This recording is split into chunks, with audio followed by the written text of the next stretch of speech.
tại xiêm nơi tại bản to chất nông cá tìm tía có đôi chia trong vay vô từ đây là bảo cầm chi phong đài nông nút bà dùng từ tam ca lướt lang tiền của lươn rồi bỏ mê bị chỉ cà rồng cùng thiệp pi rồi bỏ xiêm ban lướt lang viết đo chấm rước ở chỉ chôn biết chấm luôn pi được nông cá liên biến được cả hai vay vô ra ta cả bấy đó cầm chi phong đài tại nông nút chấm rước thì muối cứ viết ha cứ chia chấm rước đài lươn phong đá nông cá prao pra cầm lang bài ban này tha prao pra cầm lang thì hiên không ca vay vô phim tại đó vua ra ta cả bấy rồi bỏ cầm chia cái ca lướt lang rồi bỏ ở mê rồng cùng thiệp vì ní cứ việc chặt ha chúng tôi tìm mua ní cứ tơ ca pra ban này bắt bong chủ vật mình được chơi được không ca vay dọc sát ta cái bay vào Campuchia hỏi chúng tôi thì cứ việc ha cứ ca pra nơi chốn là ca plei chụp của đôi chỉ chốn ca chạy cái tái chốn là ca pp ní việc chặt ha nâng tơ pra pe dú tái vì miền phiệp cọt này giống miền phiệp chạy lẹ tiền được không ca tiêm tía dốc sát ta cái bay bảo bong ôn xong xóa cùng một căn channel bột thị TV ngàyนี้ยังมีปอดมีสำคัญมวยจะเติมจะนั่งมาให้จตาในการเชียนเปลี่ยนบอเซียมหมดเลยตัดใดบอกัมพูชีบางทางทิศขณะใดกัมพูชีเติมแต่บานจกกิจโปร่งเปรียงสันติพิษมวยกัม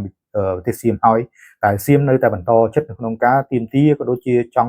vay vô từ đây là bảo cầm chi phong đài nông nút bà dùng từ tam ca lướt lang tiền của lươn rồi bỏ mê bị chỉ cà rồng cùng thiệp pi rồi bỏ xiêm để chia mê chỉ cà rồng còn toàn từng cô cùng thiệp pi bỏ xiêmทั้งban lướt lang chỉ cà đo chủng rước được nông cá liên phiên từ đây cầm chiaทั้งban này tha viết đo chủng rước ở chỉ chôn viết chủng luôn pi được nông cá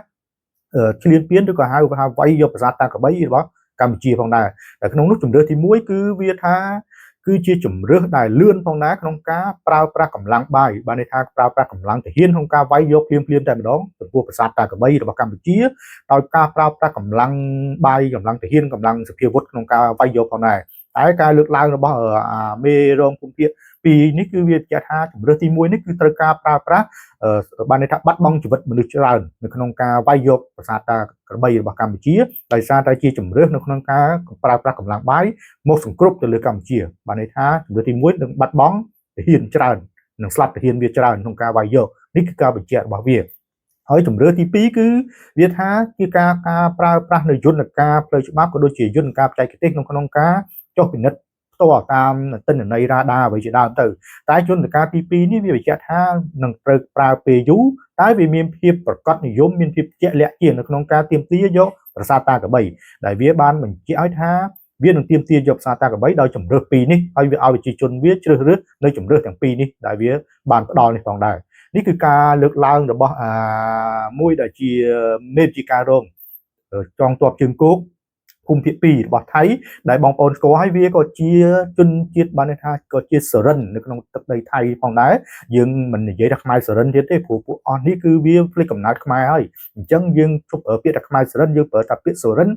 thay đây mà đón từ từ có hai thằng thay sở rân được nông tác đây thay từ để xa tại phụ sở rân mua chủng nuốt nó cứ viết ban click nó cầm lái nó bao viết nông cá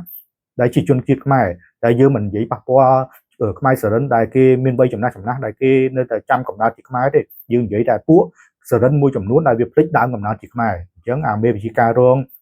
trường cục cùng pi pi và thay ní có viết chi sở rân chuyên chi sở rân xiêm phong đài hỏi viết ban pra piết của lươn nông cá vay dọc sát ta cái bấy tam dĩa cá đọ sáng rồi bóc cái site donation đi phong đài chẳng không nút bàn vô từ tam cái site donation để ban chọc site cứ ban bằng hai tha mấy bị chi ca rồng con top chương cục pp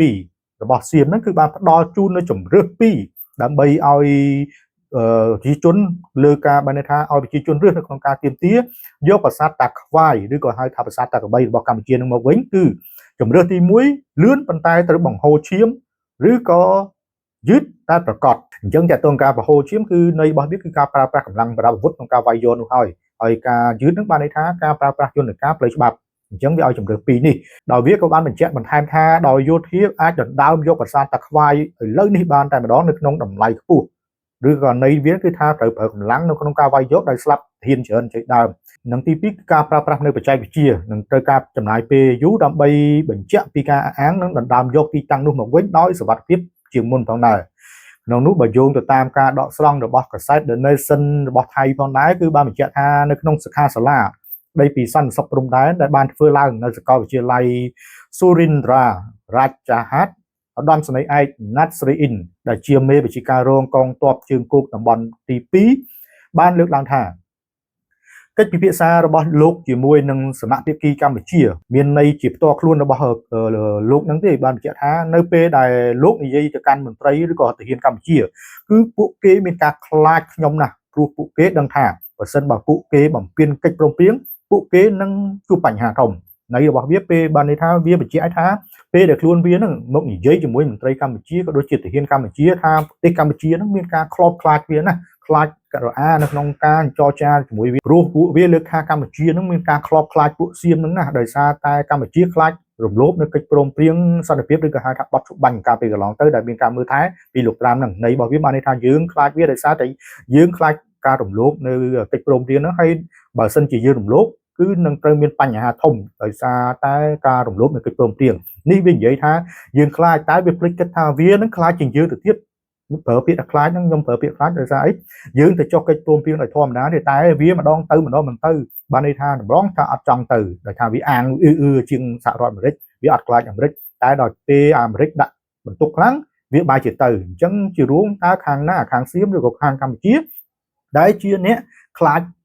រំលោភនៅកិច្ចព្រមព្រៀងនេះគណៈដែលកម្ពុជាទៅលើសាមញ្ញដែលភាគីសៀមម្ដងទៅម្ដងមិនទៅ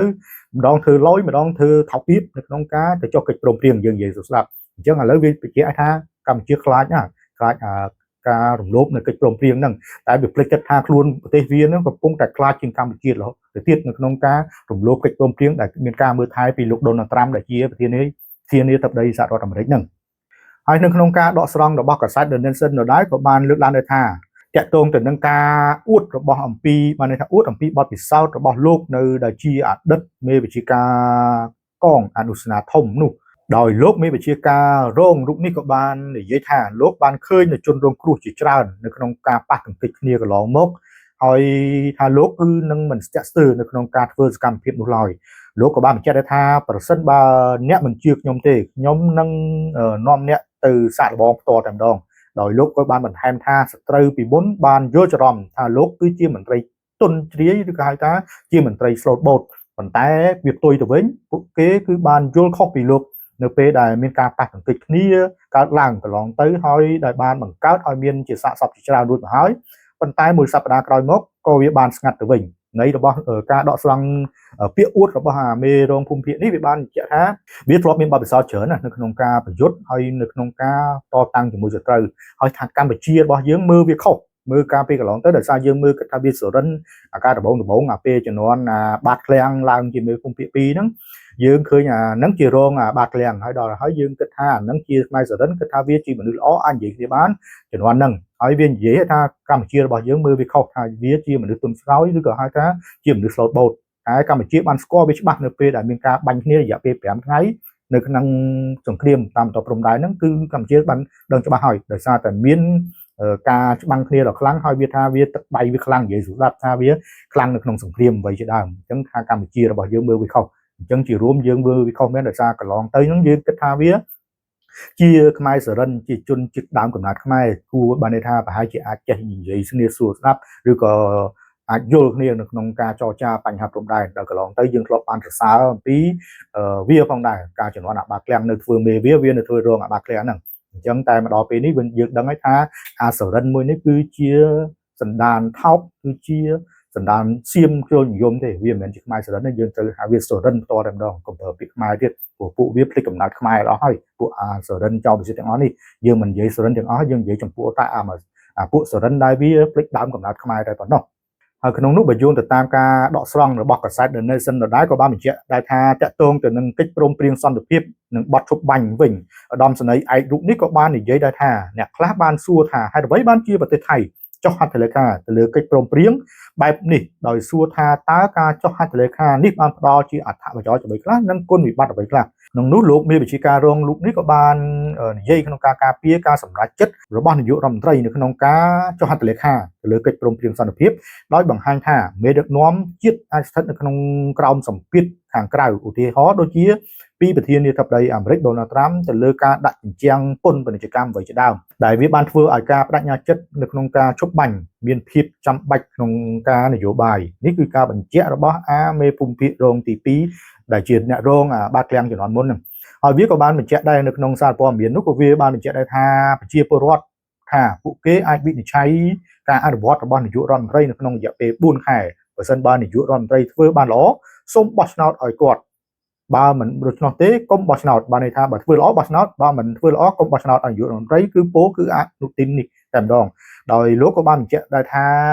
គ្មាននាយករដ្ឋមន្ត្រីណាម្នាក់នឹងធ្វើឲ្យប្រទេសជាតិមានគ្រោះថ្នាក់ដោយចេតនានោះទេដោយពួកគេក៏ដឹងថាកំណត់ត្រារបស់ពួកគេស្ថិតនៅក្នុងខ្សែលើកបន្ទាត់ក្រហមផងដែរនេះគឺការបញ្ជាក់របស់សុរិនម្នាក់ដែលជាមេវិជ្ជការរងកងទ័ពជើងគោកទី2របស់ថៃផងដែរជាការឆ្លើយតបជាការដាក់សំណួរទៅលើការចង់បានប្រទេសបានន័យថាប្រាសាទតាកបីរបស់កម្ពុជាបន្ថែមទៀតមកដល់ពេលនេះក្នុងនោះបើយោងតាមការបញ្ជាក់ដដែលក៏បានឲ្យដឹងដែរថាអនុប្រធានកងទ័ពក៏បានបន្ថែមថាកងកម្លាំងសន្តិសុខត្រូវបានណែនាំឲ្យតាមបានន័យថាឲ្យតាមដាននៅតាមបន្ទាត់ព្រំដែនគណៈពេលដែលមានការចរចានៅតែបន្តលោកក៏បានសង្កត់ធ្ងន់ថាទាហានសប្តាហ៍នេះគឺមិនដូចគ្នានឹងទាហានការពីអតីតកាលនោះទេពីមុនទាហាននៅសងខាងគឺជាមិត្តភ័ក្តិដែលផឹកស៊ីជាមួយគ្នាហើយទុកឲ្យអ្វីធ្លាក់ចុះតែឥឡូវនេះទាហានសម័យទំនើបមិនចង់និយាយទេនៅពេលដែលពួកគេឃើញខ្ញុំលោកក៏បានប្រមានថាការចរចាត្រូវតែយកចិត្តទុកដាក់និងប្រសិនបើកិច្ចព្រមព្រៀងមិនត្រូវបានគោរពនឹងមានផលវិបាកភ្លាមៗផងដែរនៅពេលដែលអ្នកសារព័ត៌មានសួរថាតើប្រទេសថៃនឹងអាចដណ្ដើមយកប្រាសាទតាខ្វាយឬក៏ហៅថាប្រាសាទតាកបីនឹងមកវិញនៅក្នុងស្រុកដងរ៉ាប់ខេត្តសុរិននេះបានដែរឬទេឧត្តមសេនីយ៍រូបនេះក៏បានបញ្ជាក់ថាទីតាំងទឹកដីនោះគឺមានគុណវិបត្តិក្នុងការផ្ដល់មកដល់កងកម្លាំងរបស់ថៃហើយការវាយប្រហារដោយផ្ទាល់អាចធ្វើឲ្យទាហានថៃនឹងបាត់បង់ជីវិតច្រើនរហូតដល់រាប់រយនាក់ក៏បានហើយលោកក៏បានបញ្ជាក់ថាតើយើងនឹងទទួលយករឿងនេះដែរឬទេលោកក៏បានសង្កត់ធ្ងន់ថាគណៈពេលដែលការគ្រងកំពុងតែត្រូវបានសម្រួលប្រទេសគឺមិនទាន់បាត់បង់ទីតាំងនោះជាអចិន្ត្រៃយ៍នោះទេដែលក្នុងនោះលោកក៏បានគូសបញ្ជាក់ពីជំរើស2ដើម្បីផ្ដល់ការដណ្ដើមយកប្រាសាទរបស់កម្ពុជាមកវិញគឺប្រាសាទតាកបីហ្នឹងដោយលោកឲ្យជំរើសចំនួន2គឺជំរើសទី1គឺការដណ្ដើមយកមកវិញដោយការប្រើប្រាស់កម្លាំងយោធាភ្លាមៗតែម្ដងតាមរយៈការវាយប្រហារដោយផ្ទាល់និងដែលលឿនផងដែរប៉ុន្តែវានឹងត្រូវប្រឈមទៅនឹងការស្លាប់និងការរបួសកម្លាំងទាហានសៀមយ៉ាងច្រើនលើជំរើសមួយនេះរីឯជំរើសទី2ដែលលោកបានផ្ដល់ឲ្យគឺវិធីសាស្ត្រដឹកនាំដោយបច្ចេកវិទ្យាដែលវានឹងត្រូវប្រើរយៈពេលយូរផងដែរហើយដោយនៅក្នុងនោះគឺមានជាការប្រើប្រាស់នៅប្រព័ន្ធរ៉ាដានៅការប្រើប្រាស់បច្ចេកវិទ្យានៃការស្ទង់មតិផ្សេងៗដើម្បីផ្ទៀងផ្ទាត់និងការកត់ត្រានៅទីតាំងដីផ្ទាល់ផងដែរដែលដូចទៅនឹងសៀមធ្លាប់បានធ្វើទៅនឹងភូមិបាននងច័ន្ទនៅក្នុងខេត្តស្រះកែវដែលជាភូមិជាប់នឹងភូមិជោគជ័យរបស់កម្ពុជានិងបន្តមកដោយផ្អែកទៅលើភស្តុតាងដែលតាមមធ្យោបាយមួយនេះនឹងចំណាយពេលយូរជាងប៉ុន្តែវាមានសុវត្ថិភាពនិងប្រកបប្រជាជាងទៅលើការប្រើប្រាស់កម្លាំងបាយក្នុងនោះឧត្តមសេនីយ៍ឯករូបនេះក៏បានបញ្ជាក់ថាកម្លាំងប្រដាប់អាវុធនឹងផ្ដល់អត្ថប្រយោជន៍ទៅដល់វិធានការបន្ទាន់គណៈដែលបន្តវិធីសាស្ត្រជាប្រព័ន្ធសម្រាប់ដំណោះស្រាយរយៈពេលវែងហើយលោកក៏បានបង្ហាញទំនុកចិត្តថាប្រាសាទតាខ្វាយឬក៏ហៅថាប្រាសាទតាកបីនឹងត្រូវបានប្រគល់ឲ្យថៃវិញគ្រប់គ្រងនៅទីបំផុតដោយវិធីសាស្ត្រមួយឬក៏វិធីសាស្ត្រផ្សេងទៀតផងដែរនេះគឺការបញ្ជាក់ទាំងកក្លឿនឬក៏ហៅថាបញ្ជាក់ទាំងឆ្លើយរបស់មេវិជ្ជការរងតំបន់ជើងគោកតំបន់2របស់សៀមហ្នឹងដែលជាជនជាតិសុរិនផងដែរវាមួយនេះហើយក៏ធ្លាប់ជារងរបស់បាតក្លាំងផងដែរអញ្ចឹងការបញ្ជាក់របស់វាគឺវាផ្ដល់ជំរឿស2ឲ្យប្រជាជនរបស់វាក្នុងការដណ្ដើមយកប្រាសាទតាក្របីរបស់កម្ពុជាគឺទី1ភ្លាមនៅក្នុងការវាយយកតែម្ដងដែលប្រើកម្លាំងប្រដាប់អាវុធវាយយកតែត្រូវស្លាប់មនុស្សជាច្រើនស្លាប់ទាហានរបស់វាហ្នឹងនេះនៃរបស់វាដោយសារតែភូមិសាស្ត្រនៅក្នុងប្រាសាទតាកបីគឺវាផ្ដល់ផលលំបាកឲ្យទាហានសៀមដែលវាបានបញ្ជាក់ថាជាទីតាំងមួយផ្ដល់ផលលំបាកក្នុងការវាយយកទីតាំងប្រាសាទតាកបីនៅក្នុងទឹកដីរបស់កម្ពុជាផងដែរហើយជំរឿសទី2គឺការប្រើវិធីសាស្ត្រនៅក្នុងការចុះសិក្សាស្រាវជ្រាវក៏ដូចជាយន្តការក្នុងការពិនិត្យព្រំដែនតាម GPS ជាដើមទៅអញ្ចឹងការបញ្ជាក់របស់វាគឺជាការអាចថាជាការយកតែមជាមួយប្រជាពលរដ្ឋក៏ថាបានឬក៏ការនិយាយទាំងកក្លឿនមកលើទឹកដីកម្ពុជាក៏ថាបានយើងចាំមើលថាតើយន្តការឬក៏ជំរឿសទាំងពីរនេះវានឹងត្រូវជ្រើសរើសជំរឿសមួយណាតែបើជំរឿសយោធាខ្ញុំជឿជាក់ថាវានឹងត្រូវថ្មោងរបស់អាមេរិកហើយមកកម្ពុជាក៏មិនមែនកម្ពុជាឈរអោបដៃឲ្យឯងមកវាយបានទៅស្រួលដែរធ្លាប់ការពេល5ថ្ងៃកន្លងទៅឃើញហើយទាហានរបស់សៀមគឺស្លាប់មិនតិច100នាក់ទេតែពួកវាលាក់បាំងព័ត៌មានខ្លាំងណាស់គឺវាមិនបង្ហាញទេធម្មតាដូច មន្ត្រីឬក៏ហៅថាទាហានជាងចាស់ធ្លាប់បង្ហាញនៅក្នុងបណ្ដាញសង្គមហើយគាត់បញ្ជាក់ថាតើណាដូចយើងបញ្ជាក់អញ្ចឹងថាយើងជាអ្នកការពារទឹកដីយើងមិនបានចង់បានទឹកដីគេអញ្ចឹងក្នុងការការពារយើងឈរក្រាញនៅក្នុងទឹកដីក្នុងផ្ទះរបស់យើងតែបើអ្នកចង់ដណ្ដើមទឹកដីរបស់គេវាត្រូវការវាយសម្រុកអញ្ចឹងធម្មតាបើកម្លាំងយើងមាន100នាក់នៅទីហ្នឹងវាត្រូវការ500នាក់ទៅ1000នាក់ដើម្បីវាយយកឲ្យបែកអញ្ចឹងនេះគឺជាយុទ្ធសាស្ត្រនៅក្នុងចប់បើណាក្បួនសង្គ្រាមដែលខ្ញុំបានដឹងខ្លះអញ្ចឹងការវាយដណ្ដើមយកគឺមិនមែនយកមួយមកវាយមួយទេគឺត្រូវយក5ឬយក8ឬយក10មកវាយមួយអញ្ចឹងកម្ពុជារបស់យើងគឺយើងឈរការពារទឹកដីរបស់យើងអញ្ចឹងយើងមានទឹកចិត្តនៅក្នុងការការពារយើងនៅក្រាញនានាទោះក្នុងលក្ខខណ្ឌណាក៏ដោយតែបើសៀមវាប្រើបានន័យថាវាយន្តការក្នុងការសម្រុកវាយយកអញ្ចឹងវាត្រូវការកម្លាំងទាហានច្រើនហើយវាក៏ត្រូវការស្លាប់ទាហានច្រើនដែរក្នុងការវាយយកនេះអញ្ចឹងនេះគឺការបញ្ជាក់របស់មេវិជាការរងភូមិភាគ2របស់ថៃដែលត្រូវបានដកស្រង់ដោយកាសែត The Nation ហើយខ្ញុំយកមកផ្សាយទៅលើរឿងនេះដើម្បីចែកជូនបងប្អូនបានដឹងទៅលើការលើកឡើងទាំងកក្លឿនឬក៏ហៅលើកឡើងទាំងឆ្លើយរបស់មន្ត្រីសៀមហើយយើងដឹងហើយអបនាយករដ្ឋមន្ត្រីរបស់សៀមក៏បានលើកឡើងនៅថ្ងៃទី4ដែរថាវាក៏គម្រោងក៏ដូចជា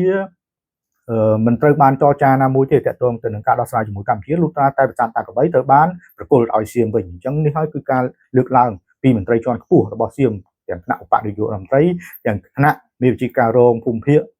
តំបន់ជើងគោកក៏ដូចជាមន្ត្រីផ្សេងៗទៀតនៅក្នុងការចង់ឈ្លានពានទឹកដីកម្ពុជារហូតដល់ចង់ប្រើសង្គ្រាមជាលើកទី2ជាមួយកម្ពុជាគណៈដែលកម្ពុជានិងសៀមទើបតែបានចុះកិច្ចព្រមព្រៀងសន្តិភាពដែលមានការមើលថែពីលោកដូណាល់ត្រាំដែលជាប្រធានាធិបតីអាមេរិកអញ្ចឹងអ្វីដែលជាការវិវត្តថ្មីខ្ញុំនឹងបន្តជម្រាបជូនបងប្អូនទៀតនៅក្នុង Channel ពុទ្ធិ TV នេះអញ្ចឹងតាក់ទងទៅនឹងព័ត៌មានមួយនេះគឺខ្ញុំសូមបញ្ចប់តែត្រឹមនេះហើយមុននឹងបញ្ចប់បងប្អូនសូមចូលរួមចុច Subscribe នៅក្នុង Channel ពុទ្ធិ TV របស់ខ្ញុំនេះដើម្បីខ្ញុំបន្តផ្ដល់ព័ត៌មានជាច្រើនក៏ដូចជាព័ត៌មានដល់មានប្រយោជន៍ដល់សង្គមបន្ថែមទៀតផងដែរនៅពេលនេះខ្ញុំបាទពុទ្ធិសូមអរគុណនិងសូមគោរពលា